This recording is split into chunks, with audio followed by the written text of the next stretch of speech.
Joining us in the studio, very pleased to welcome Representative Bahr. Good morning, sir.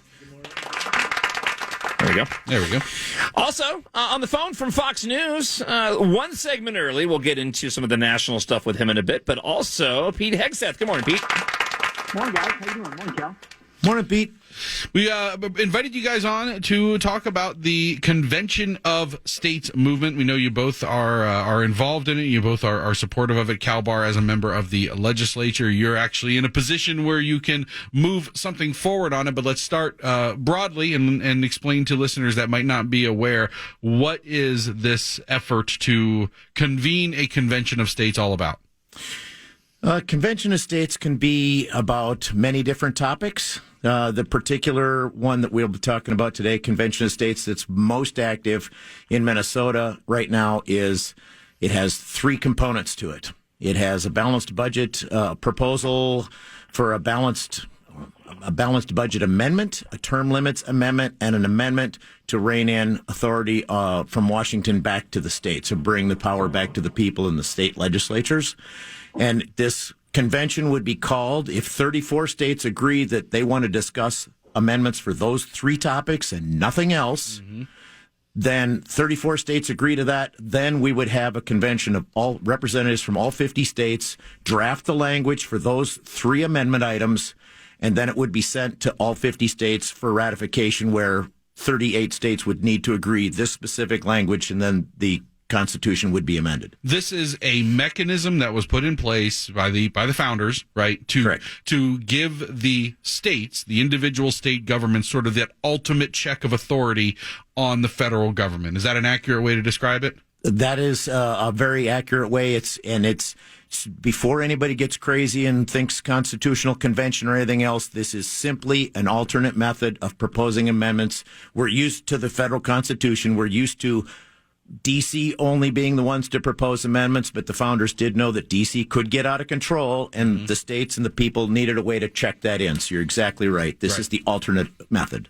Pete Hegseth, let me ask you, because I know that you're obviously aware of this. Do you have, or let me say, do you have, is there a level of concern, given how crazy politics is, that going down this road could open up the door to things that we don't want to see happen? Do you have any level of concern in that regard? Because, I mean, obviously you've got activist organizations and groups involved, and I'm just wondering if you have any concern on that level of the wrong thing being done with a convention of states.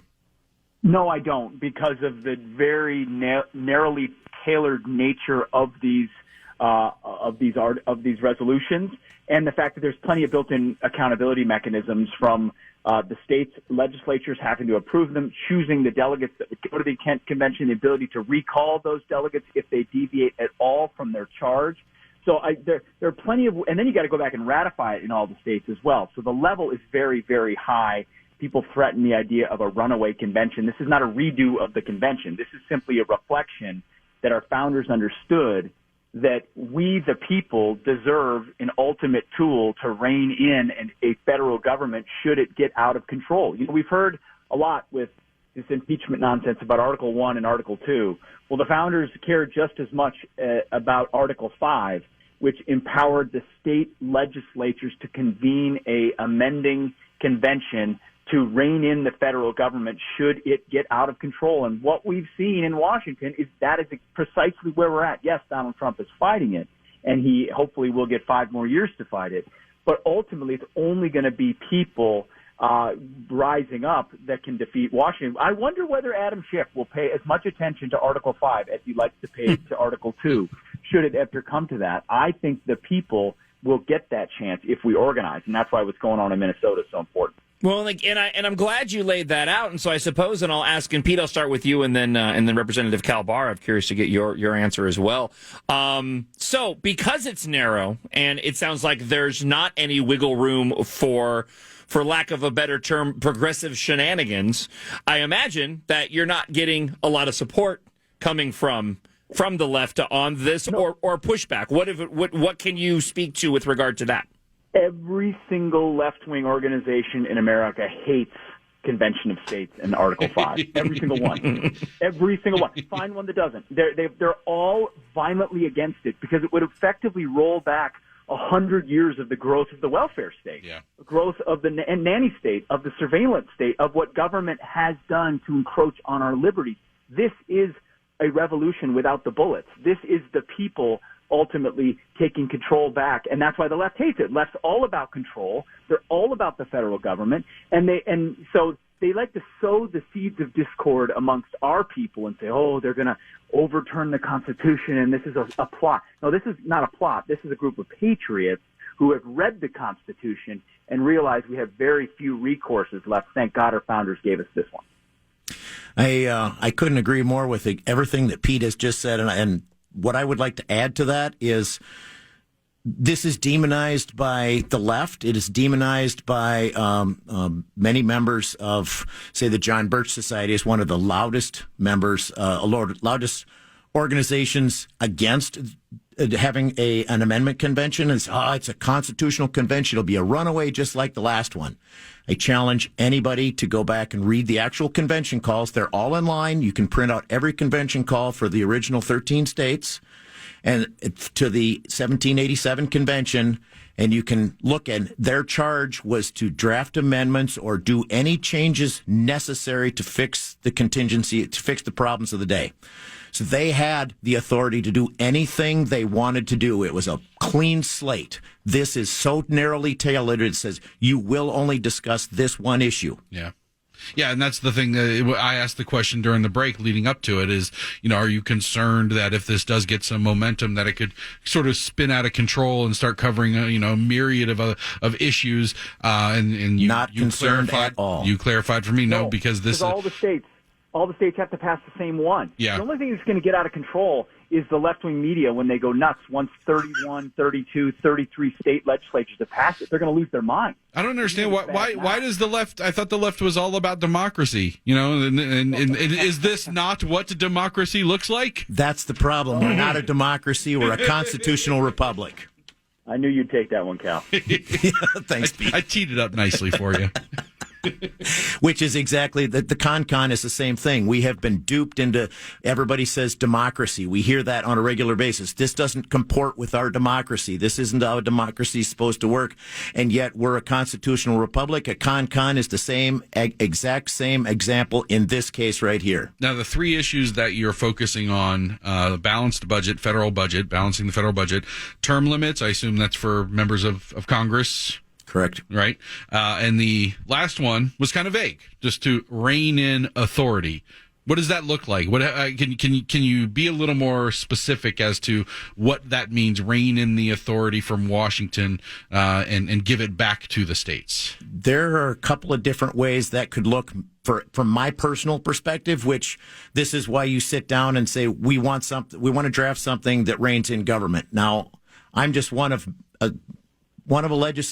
201 legislators in Minnesota of the 50 states. Mm-hmm. Somebody else may have something that is a much better idea. Me personally, I would like to see a repeal of the 17th Amendment, which would restore federalism. That would mean your state legislatures actually have a say. They have that check. They send a representative to Washington.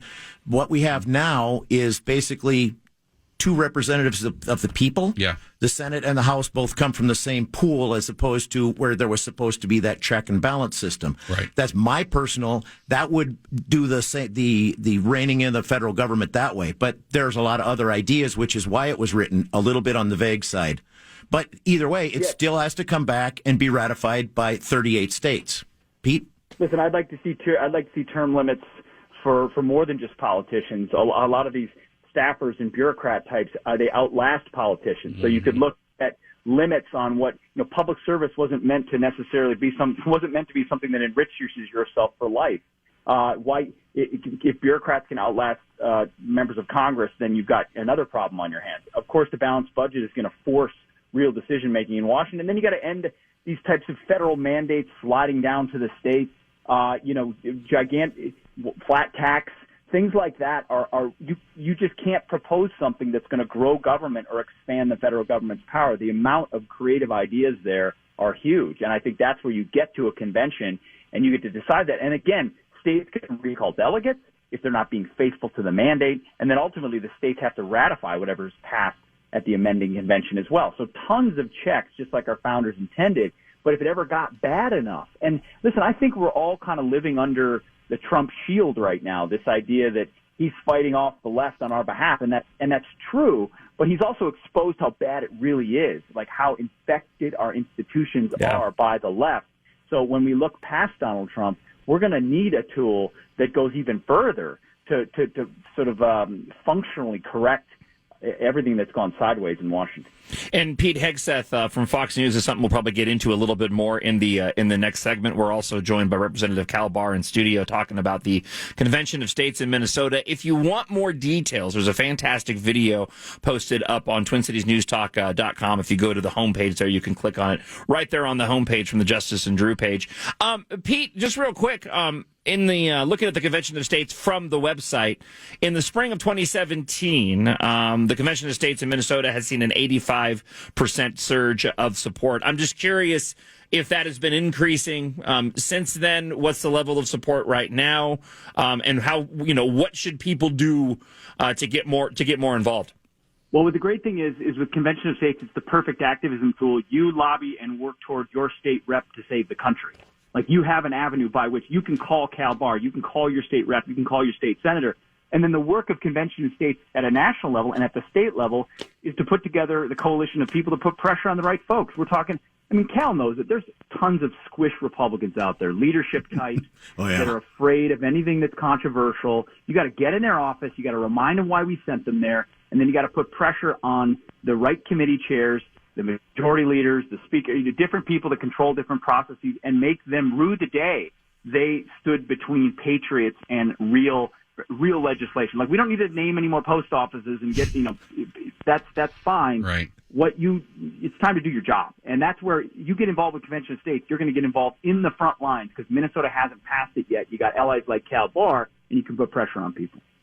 Representative Cal Bahr, real quick, how many allies would you say you have in the House right now in terms of moving something like this forward? Is there a fair amount of support? Do we need more support? Do we need to put some pressure on some legislators?